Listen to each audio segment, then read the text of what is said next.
Some of you know who I am, and most of you don't as I look around the room. I'm Cheryl Bridges. I'm the new spiritual wellness coordinator here. I have my office at Guilford, and I just tend to wander the halls here because I don't have anywhere to park yet. So if you walk past a parlor and you see me in there working, feel free to stop in and greet me if I haven't greeted you first. And the reason I selfishly wrestled this out of Hannah's hands is that I would like to say I'm a friend of Deborah Parker's. We kind of grew up together, but you know, when you're the little kid, she doesn't remember me, but I remember Deborah and her family and her precious parents. But the way I know Deborah is that several years ago, I joined a group that was started at New Garden Friends meeting, and it was the Crossing Care was the name of it, a natural death care group that formed to help the husband of a member as he was passing along, dying, and they wanted a natural death care and burial. And then a short time before that, after that, the wife also needed the care. And so this nonprofit was blossomed out of that. And if you go to crossingcare.org, you will see the story, and you will see a wonderful video and resource center about natural death care and death care planning and natural burial, which Deborah's about. I met Deborah through that work, and it's a close-knit community. Deborah has been at this a long time with her own personal story of how she got involved in natural death care and natural burial that I'll let her tell you about. But you're seeing pretty much the history of natural death care in our area when you meet Deborah. So without further ado, here's Deborah Parker. Thank you.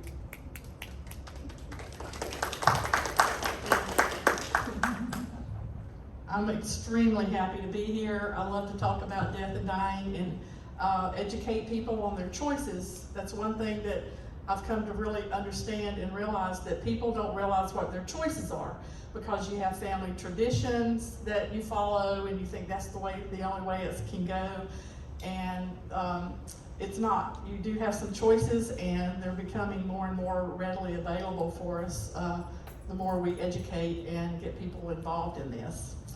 So I am the president of the board and the family liaison for All Souls Natural Burial Ground. It is here in Greensboro behind St. Barnabas Episcopal Church on Jefferson Road. And the church donated the land. There was a group of people that had been investigating on how to get this started and getting the nonprofit going. And their goal was to have the land donated so they wouldn't have a mortgage on the land. Yay, we don't have a mortgage.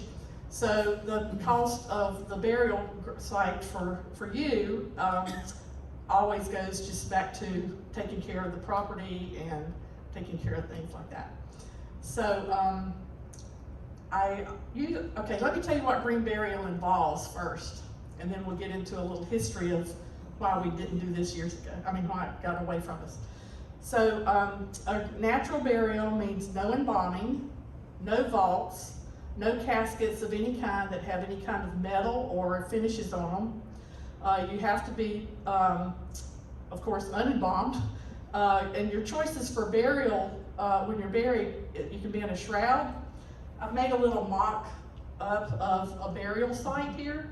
And this, of course, would be a shrouded body. And shrouds can be made out of linen or cotton, wool. I wouldn't use silk because that's too slick, but any kind of biodegradable material. I knew somebody, we had a burial not too long ago, and the wife went to Joann Fabrics and got some cotton material and made the shroud for her husband. I'm going to be buried in my grandmother's cotton blanket, and there's a woman in Mebane that makes incredibly beautiful shrouds, and she'll paint whatever your interest was in life. She'll paint that on the shroud, and they're really beautiful. Of course, they're $350, $300 or so. But if you get them through a funeral home, they're gonna jack it up about $150. So you might wanna make sure that you're getting something really local. And there is a casket maker in Lake Lure now, and she grows her own willow and is weaving willow caskets. And they are gorgeous. So caskets are being made out of bamboo, willow, seagrass, pine. You know, Jewish people they bury in pine boxes that's all natural. So I put a little casket in here. Whoops, the flower fell off. We like to decorate the grounds when somebody's having a burial. So if you recall, probably when you've been to a cemetery for burials, you pull up and there's astroturf around, there's no dirt in sight. When they dig the grave, they take the soil away. Do you have a question? No. Okay. They take the soil away so nobody sees any part of what they've done. So we have been taken away from the natural burial process that our ancestors did for us. It was women that took care of the bodies at home and bathed the bodies, dressed the bodies, and had them. First body I ever saw was about 6 years old. It was a great uncle, and he was on the dining room table in the dining room. I see some heads nodding, so I think that some of you are familiar with that process of how things used to be. The embalming started around the Civil War because they started seeing how they could get the bodies back to the North and South to their families during the war so they could be buried on the home property. So, and then when Lincoln got shot and was embalmed and was put in a glass casket and was sent back to his home, and people would flock, hundreds and hundreds of people would come and see him at the station in the casket, in that glass casket embalmed. So then that got popular. But the true reason it got popular was because men took over and started funeral homes. So there haven't been, it took a long time for women to get into the brick and mortar funeral home business because men took it over. That was in like the 1900s that happened. So that's why we have all these cemeteries that have, I don't even read the statistics anymore because I cry just about every time I read them. There's so much lead and so much, the vaults are made out of all kinds of different steel and different materials that bleed into the earth and cause a lot of damage. So these cemeteries that are got all the vaults and the reason they put the caskets in vaults is so the land will stay level so they can mow it. It doesn't have anything to do with the protection of the body or the casket necessarily. It's mainly so it'll stay pretty for the mowing. So the reason that I got into the natural part of all of this is my brother died in 1989, so he's been dead 34 years. He died at 34, so he's been dead as long as he was alive now. And my mother and I took care of him for the last 3 months. He was bedridden. And I bathed him every day. And when he died, we bathed him together because it was the most natural thing to do. And we did know to ask for a delayed pickup from the funeral home. So we got to keep his body at home for all through the night, and people came all through the night to see him and say goodbye. We did not know a thing about the natural burial at that time. That was a long time ago. And so when this all started coming around, I know that he would have loved it because his death was more like a birth to me than any kind of dying. He was so open and accepting of what was happening to him. It was just a beautiful thing. I won't get into a lot of details because I could talk about that for a while. So the natural burial for All Souls, it's $3,500. That includes opening and closing the grave. A lot of times when you buy a place at the cemetery, you pay a cost for the rights to be buried there, but then you have to pay them to open and close the grave when you need it. So that's another expense. Funeral homes have been really wonderful about working with us. A lot of people think, oh, the funeral homes aren't going to like this. Well, they do like it because it is coming around more and more for people to do something like this or to be cremated. I'll talk about cremation, don't want to forget to talk about that. And they have been, what we need funeral homes for are to help us with death certificates and transportation. It is not illegal for you to put a dead body in your car and drive it somewhere in the state of North Carolina. It's not illegal anywhere in the United States, but if you're going across the state line, you do have to get a certificate of travel to take the body across the state line. But other than that, you can put somebody in your vehicle and take them to the burial site yourself. So if somebody dies at, you know, this is an interesting statistic. It's like 87% of Americans want to die at home. And can you give me an estimate of how many people really get to do that out of that 87? 30. That's right, around 30% get to die at home because they do not have their healthcare power of attorney or any of their end-of-life wishes legally documented or shared with their family members. So that's just a hint, and that's what that's what Cheryl's going to help you learn how to do and get everything in order if you don't have it done yet. She wants to teach about that. Do you have any questions so far about that? Another thing I want to say about the way things used to go, some of you may know this, because two-story houses were built, you know, like in the 1800s, very narrow staircases that go up to the bedrooms upstairs.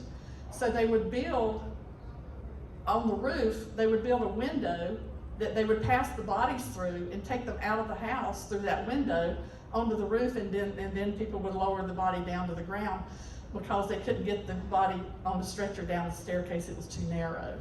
So houses were really built for people to die in them and be taken care of there. And that's why we have, you know, we used to call them, they were called the parlor. And that's our living room now, and the parlors were built to have the bodies in, yeah. So now we're coming back around to all the way things used to go. You know, what's old is new again. And they keep talking about this being a new thing, and it's not. It was here until the late 1800s, and now it's coming back around. So you can see how long it takes things to come to fruition. So cremations, we do not bury cremains. We will not have cremains on our property because when somebody is cremated, it's not only the process that the body goes through and the gases that escape into the atmosphere from the process, it takes a lot of energy. You could drive across country for the energy it takes to cremate a body. And this is the shocker that I got. The cremains, when you go throw the cremains out into the woods or on vegetation or put them in a garden, it kills the vegetation because we are not ashes, we are calcium. We're full of calcium and potassium, and so our cremains are salt. The only place that cremains should be is in the ocean because the ocean will absorb the salt. Other than that, I cannot advocate for cremation at all, ever, since I've learned all of this.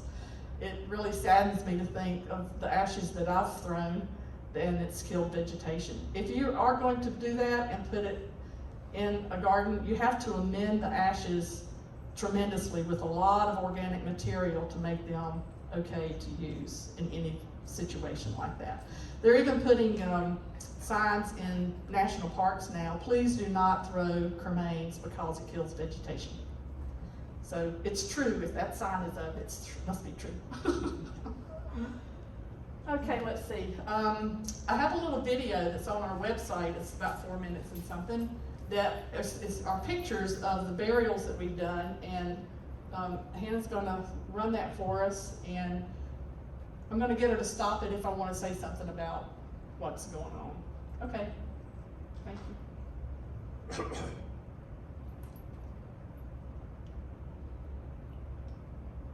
It's kind of odd, there's no music to it or anything, it's just pictures.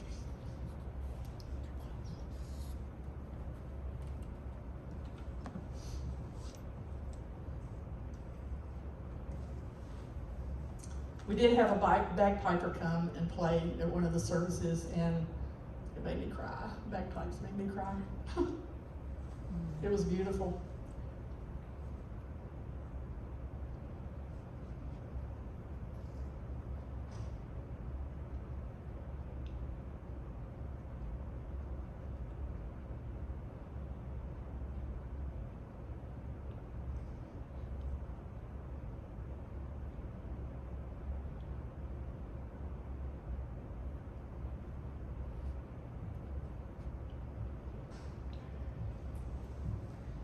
you can stop it right there. This is the wagon that we put people on to carry them down to the gravesite. And this person being in a shroud, that's the tray that we put on top that is secure to put the person in with the shroud. And these are our straps. They're burlap. And these are the straps that we use to lower the body. So these straps, there would be 3 straps under the shoulders, under the body, and under the lower hips. Maybe around the feet. Depends on the size of the person, what you do.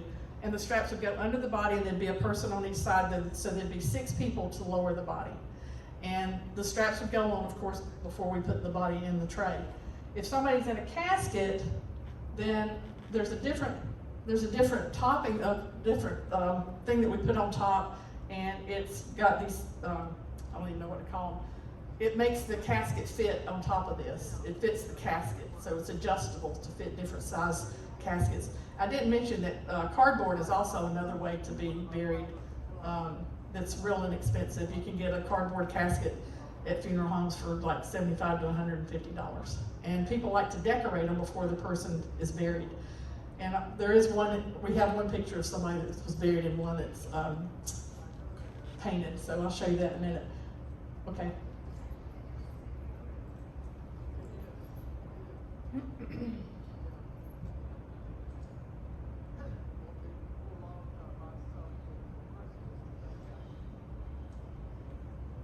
This is a lady I buried, I shrouded in a $30 sheet.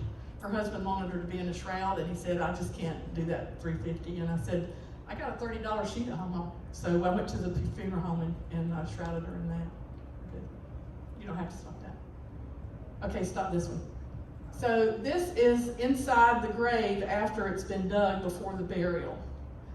I'm a Virgo, I like for things to look pretty.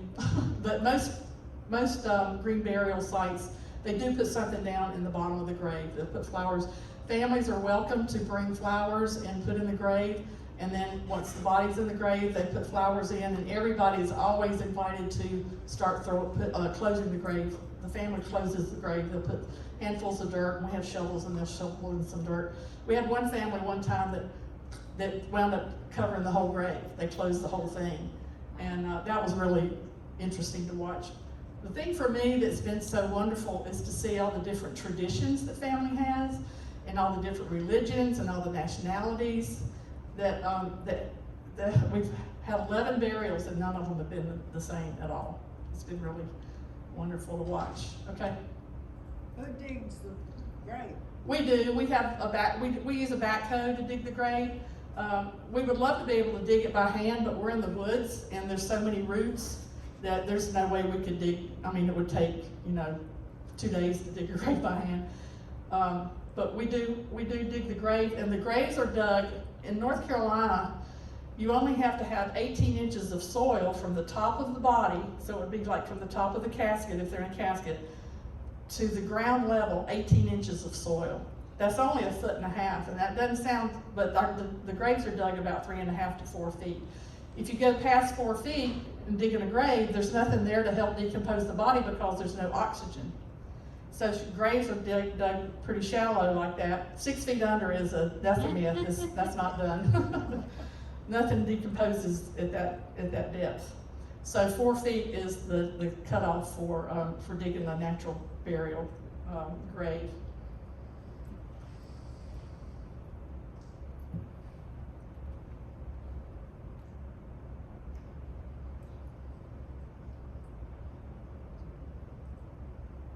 Of course, you can see this is somebody that's in a shroud, and the straps are under them, and then the family brought flowers to lay on top.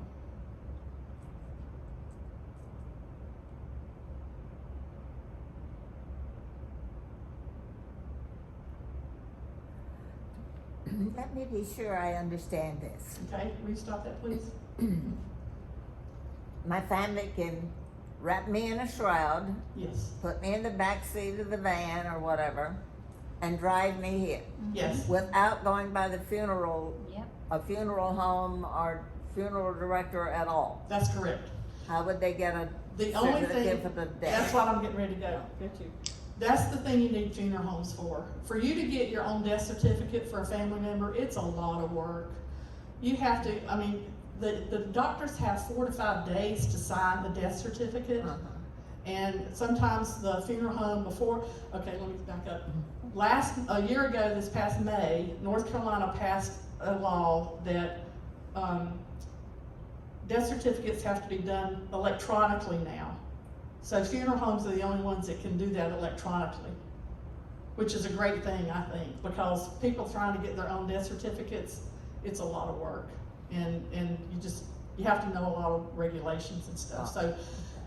So if you're gonna do something with a funeral home, you want to do a pre-plan. Pre-needs is when you go and pay the funeral home and you get locked in at that price at that time. If you wanna just go get them lined up to say, when I die, I want you to pick me up and, do my death certificate, then that would be a, what did I just say? Pre-plan. Pre-plan, yeah, that would be a pre-planning. But a pre-needs is when you pay them and then you're locked into that price. Yeah. We have not had anybody, well, we did have somebody, their baby died and they carried the baby, but everybody else has been brought by a funeral home to be buried. Nobody's showed up I'm waiting for the pickup truck. My daughter has one. There you go. I do know a fellow that, there is a burial site right outside of Asheville in Mills River. It's called Carolina Memorial Sanctuary. They have closed their doors. They can't bury anybody else. They're full. Wow. They're looking for more property. Oh. But there was a gentleman that lived here in Greensboro, and the Sophia Center helped him get his wife all ready for the burial, and he put her in the back of his covered pickup truck with all the stuffed animals that she loved around her, and drove her up to Asheville and Mills River and had her buried there. Wow. Yeah. And he got lost on the way, and he had to stop and tell the people what he was doing, but nobody was freaked out. Yeah. Or if they were, they didn't call the police or anything. Yes. Thank you. So these are 3 different ways. The one in the middle is the one that I shrouded and put that cloth over her head. That was really touching. And the funeral homes, they're okay with you going and helping get your loved ones prepared for a green burial. They will let you come bathe the body. That's right. And shroud it. Or help them get it in the casket.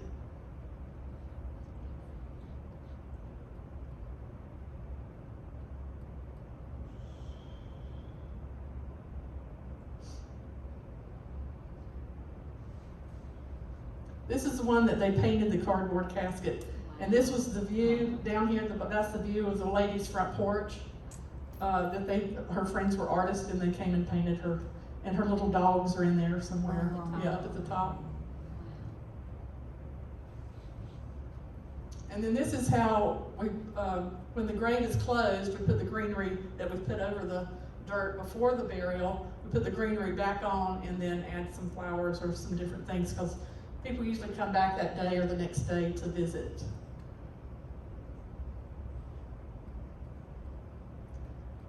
That's Nick Da Vinci's grave. Nick Da Vinci. Yeah.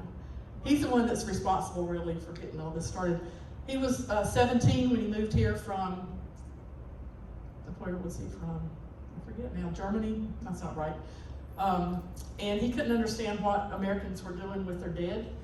And so he died at 84, and he's the one that really got us going to get, he really lit a fire under a group of people to get the green burial. So it got ready just in time for him.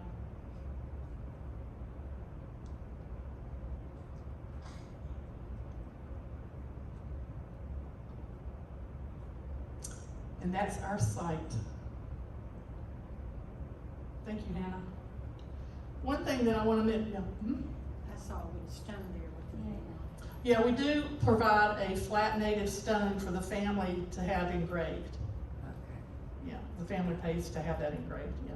And we have some people that we buried, like in 2020 that still don't have theirs engraved, and some of them do. And so, and you can come and pick your spot, and we put a stone there with a wooden stake with your name on the back of it. So, How big is this place?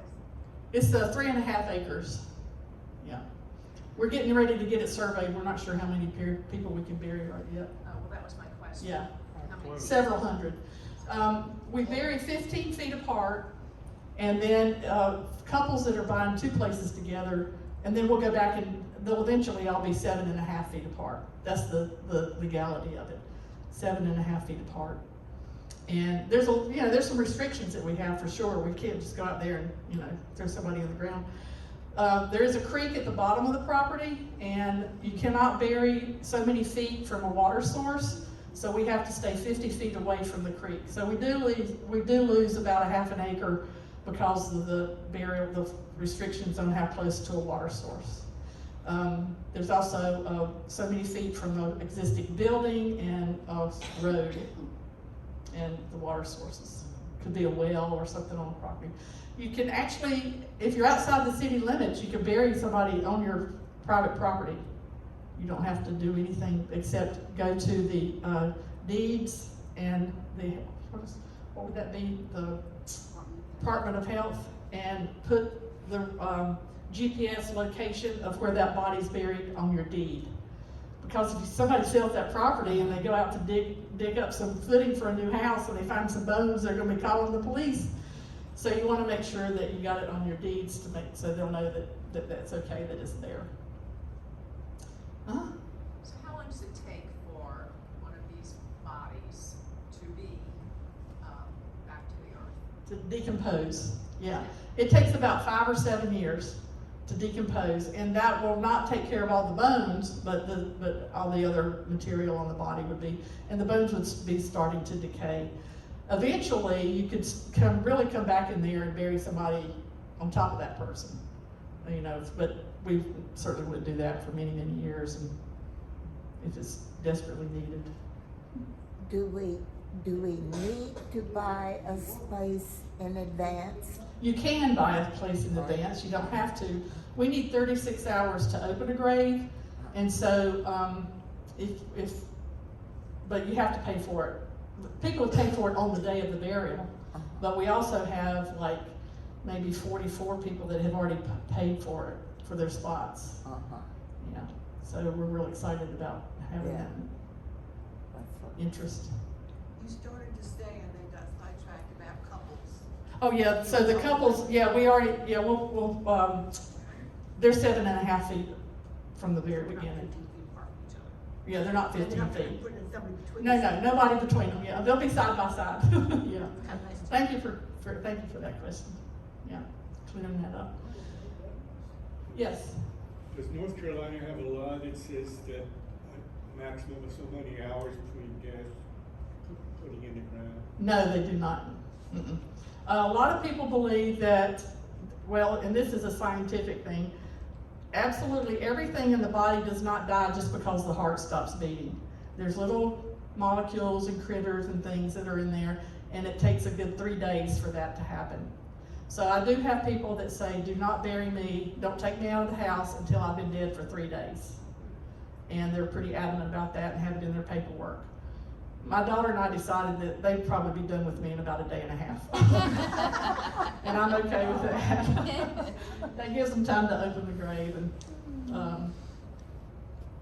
And at St. Barnabas, in there, did that clear that up for you? But if the body has been out for a specific amount of time, wouldn't it be deteriorating to the point of you don't exactly want to happen in? Well, we have had an experience of that. The person was found deceased and had already started decaying when he was found. Then the funeral home took him to their cooler, and then there was a long process of getting the right person next of kin to say okay, to bury him there, and that took another couple of weeks. And by the time we got him, we put him right in the ground. It was kind of not. I mean, we didn't see him. He was in a cardboard box. But It was smelly. yeah. Thanks for saying the word. I didn't want to say that. He was smelly. Yeah. But his daughter was really into crystals and essential oils. So she was just constantly throwing essential oils around him and in his grave. It was beautiful. And that's The family, it was a private burial, and there was probably 45 people there. The family was so big, and it was just really incredible to watch them bury him. That's the people that closed the grave completely. Yeah. Let's see. Any questions about any of that? Yes? VA, do you do anything with the VA? We will bury people from the VA, yes. I know what you're asking. For like, you mean like a discount or something? No, Or they provide a headstone or things like that? we provide the stone for the family that's included in your $3,500, and then the family has it engraved. That's what we do. And we don't discriminate against any religion, any kind of race or anything. We'll bury anybody as long as they're dead. We've got this one guy that used to be on the board, and he always had to add that. We'll bury anybody as long as they're dead. You gotta be dead first. Yeah. But one thing I wanted to say about the embalming part of your loved one, that's a pretty violent process to put a body through. I won't get into a lot of details because it is really very disturbing to know what they do to a body to get it embalmed.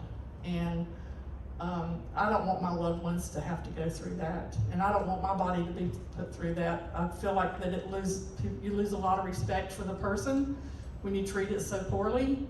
And so that's what draws me so to educate people about having the body at home or just having a natural burial so the body does not have to go through that. And I do know some funeral homes that are very kind, you know, when they do get the bodies ready for the natural burial, you know, they treat them with a lot of respect. I've seen them treat them with a lot of respect. Not that the people that do the embalming don't treat them with respect, but just the process of it is just so violent. Yeah.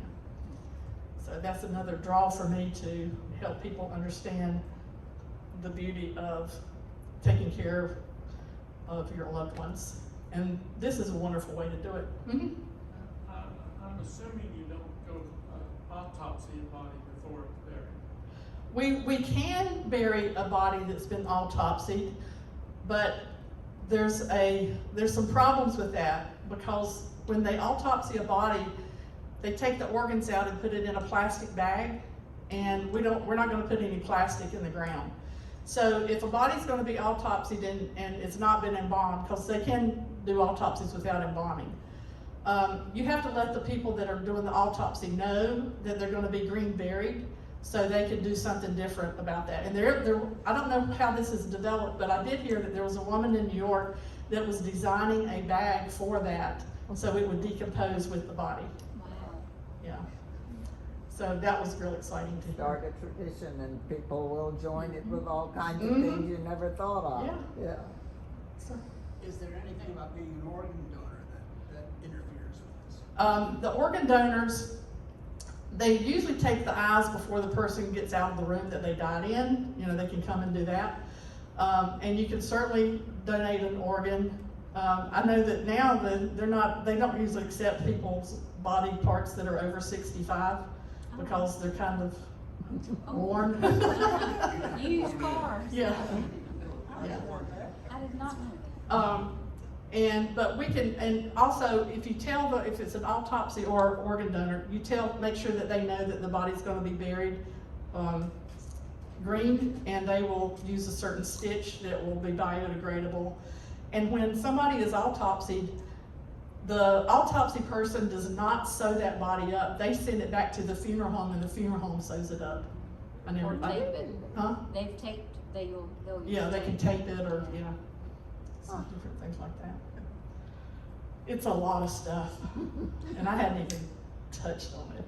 Except I'm here for a green burial today, not a lot of other things. But I'll be happy to answer any questions you might have about whatever I know. And I gotta back up with Cheryl. She'll correct me if I get something kind of goofy. Yes? When you say that a body is buried in the woods, how improved, so to speak, are the woods? Is it just a really woods that has been no improvement, or do you shape it or put a path through it, or?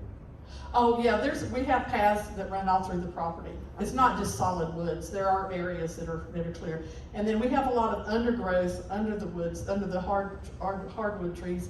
The property used to be a cow pasture many years ago, and then when that ended, all these trees just started growing, and there's a lot of hardwoods.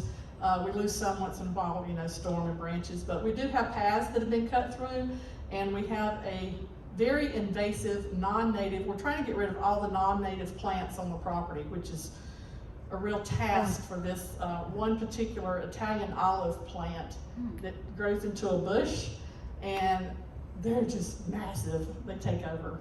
But so when somebody's going to be buried and they've picked out, or we pick out a spot if they haven't, then that's when we go in and clear that area. We haven't gone in and cleared it all away. We're doing it in sections because it costs a lot of money to come in and clear that stuff away. So some of our places have just been, the stuff's just been pushed back to the side of the edge of the property, and that's now a habitat for animals. That picture looks like it's been very well cleared. Yes. I'd rather be buried in a woods type area. Well, there's definitely wooded area, and these pictures were taken in a time when a lot of that stuff had died down, I think. So it looks a little, but you're welcome to come on a tour. I love giving people tours, and we have a golf cart, so you don't have to walk it. You can ride around in the golf cart, and I've gotten to be a really good driver. Do you go to St. Barnabas, an office in St. Barnabas to arrange a tour? You just call me and I'll meet you there. Randall Keeney is the vicar at St. Barnabas, and he is wonderful. We've got brochures up here for you, and both of our phone numbers are in there, and our website's on the back of the brochure, and all that information is also on the website.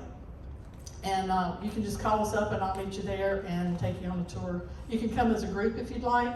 I can get 3 people in the golf cart and me. So if you want to come in small groups, or if you want to come as a large group. We are having a, I'll send this information to Hannah and she'll get it out to you. On November the 5th, no, we're having our 5th annual board meeting and open house on November the 4th. And that's on a Saturday from 10 to 12:30. And we'll have the local craftsmen that make the shrouds and the caskets. They'll be there to show what you can purchase from them. We do not sell any of that. All we do is receive the body and bury it. We don't have products around to sell you for, you know, any of that. There'll be a few, Rob Akers will be there from Triad Crematorium and Funeral Services, and he came last year. He donated a cardboard box and a cardboard coffin, and my friend Suki got it, and she's an artist, and she made collages, and for the lid, I have that in my office because it's just so interesting for people to see. That'll be there for you to see. There'll be things for you to see, and there'll be a death doula there that will be there to answer questions, and and you'll meet all of our board members, and it's open to anybody that wants to come. You're welcome, and we will have cake and some goodies afterwards. And then you'll be able to take tours that day, and we'll have people there that'll take you around and answer questions. Thank you. Yeah. What time? It's from 10 to 12:30. I'll make sure that Hannah gets a flyer, and she can post it, or however she gets the information to y'all. So, when we get a burial site ready, we have, it's not connected like this. It's 2 different boards. That's where the people will walk on that are going to lower the body, and then we put these boards across the opening. So then when we take the body down, the person down, we put the body on top of this, and then people have like their ceremony or say a few words or whatever they want to do, and we're open to whatever. One guy was from St. Croix, so they played reggae music. That was a lot of fun. And then the little baby, they say, I never knew that Yes, Jesus Loves Me had so many verses. But, we sang that. We've had people just break out in song. We've had people with a flautist, a guitar, the bagpipe guy you saw. Cello. Huh? You'd have a cello one time, was it? A what? A cello? Mm-mm. Come on. I've only missed one burial. I don't think they had a cello. Okay, so then, when you're done, the family's done and they're ready to lower the body, then our volunteers will, the people that are gonna lower the body will raise the body, a volunteer pulls those slats out, and then the body's lowered. And you've got 2 people there that are guiding the people on how to do that. I have found that, you know, like there'll be maybe a couple of sons and their dad has died, and they wanna be the people that help lower his body. So I meet them when they drive up for it to happen right then. So I'm explaining to them what's gonna happen. And the main thing that you need to know, that people need to know about that, is you have to talk to the people that are helping you do that. Because if you don't talk to them, one side might get a little longer than the other side, and you know, it's okay to talk when you're burying somebody. It's okay to have humor, it's okay to cry, it's okay to, you know, whatever you need to do, we're open for you to just, whatever is the wishes of the family. And, but I can see them glaze over, you know, and not know what I'm talking, you know, just not even hear me. So that's why we have Randall and the Walter, he is the only person we pay. He's the fellow that comes and opens and closes the graves for us. And he helps with the lowering of the body. And the 2 of them will help guide everybody on how to do that. And it's just I just can't describe how beautiful it is to see somebody treated so lovingly and the family be such a part. And then we've had families that, you know, 3 people showed up, they put her in the ground and they walked away and that was it. So it's different for everybody. And if you go to a funeral home and they tell you that that is a law, that the body has to be embalmed, it is not true. There is no state in the United States that is a law that you have to be embalmed. If they're telling you that you do, ask them for the statute number of that law, and there is not one. And Or knowing, better yet, just turn around and walk out. well, If you can that's the teach way they them, well, start. no, you can teach them, you know, that that's not true. I used that when I went to the dentist not long ago, because they insisted that it was a law that I had to have my teeth x-rayed. And I said, I don't think that's true. And they said, oh, yes you do, the dental hygienist. I said, could I meet with your office manager, please? And I asked her to show me the statute number of that law, and she couldn't. So remember that phrase, statute number of that law. Yeah, help educate. Yeah. Is there any questions now? Y'all had some great questions. Helped me a lot. Thank you. Thank you so much. Yes. One thing I would say is I'm a part-time member of St. Barnabas, Uh-huh. and Randall is amazing. Yes. He talks about the burials, how I think the Muslim funeral with the reggae, Yeah. he said that was quite interesting. Yeah, it was. Oh, and St. Barnabas will also, I was gonna tell you this, that's the only family that's done this. Since during COVID, we couldn't allow anybody in the buildings. But now that it's opened up, if a family wants to pay St. Barnabas, I think it's $150, you can use their parish hall, the kitchen, and have like a gathering of food and all there at the site instead of going somewhere else. So that's available through St. Barnabas. Yeah, they've been really wonderful to us.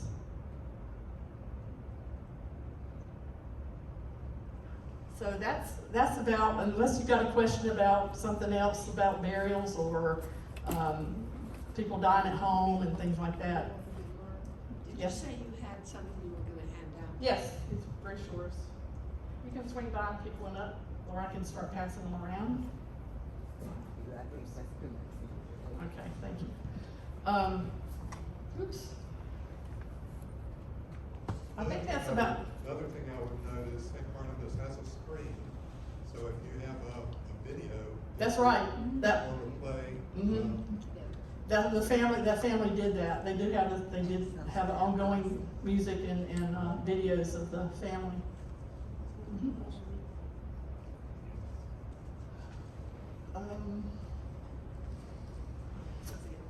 I don't have anything else if y'all are done. I'll just do one. Thank you. I'm so happy to be here, and please share this information and let's educate people on their choices.